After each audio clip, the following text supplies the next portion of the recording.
కాకతీయ యూనివర్సిటీలో రిజిస్ట్రార్ కార్యాలయం ముందు ఎస్ఎఫ్ఐ ఆధ్వర్యంలో ధర్నా నిర్వహించారు. సమస్యలపై మాట్లాడితే రిజిస్ట్రార్ మల్లారెడ్డి విద్యార్థులను బెదిరిస్తున్నారని ఎస్ఎఫ్ఐ జిల్లా కార్యదర్శి మంద శ్రీకాంత్ అన్నారు. యూనివర్సిటీ అధికారులకు చెప్పినా పట్టించుకోవడం లేదన్నారు. కాకతీయ యూనివర్సిటీకి రెగ్యులర్ వీసీని నియమించి విద్యార్థుల సమస్యలను పరిష్కరించాలన్నారు.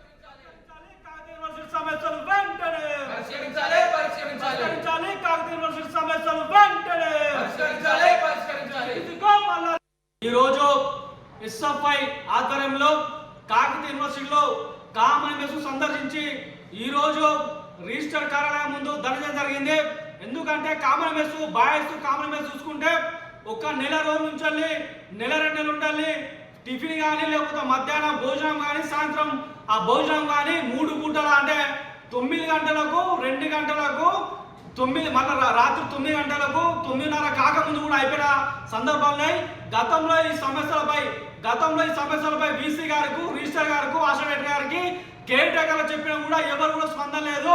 విద్యార్థుల సమస్యలను పరిష్కరించాలని మేము విద్యార్థి సంఘం తరఫున కాకతీయ యూనివర్సిటీ విద్యార్థుల తరఫున మల్లారెడ్డి గారికి ఒక రిజిస్టర్ హోదా మేము ఫోన్ చేస్తే మమ్మల్ని తీవ్రమైన ఇబ్బందులకు గురి చేస్తూ బెదిరిస్తున్నాడు. మీ సమస్య అంతా నాకేంది, మీరు ఊరికి ఎందుకు పోతారా, వేరే పనులు ఉంటాయని అంటే ఒక రిజిస్టర్ పదవిలో ఉన్నాడని మర్చిపోయిన మల్లారెడ్డి గారు విద్యార్థులను బెదిరిస్తున్నారు. మొన్న కూడా గతంలో కూడా పోతాశ్ర విషయంలో విద్యార్థులుగా మీ ధర్నా చేస్తే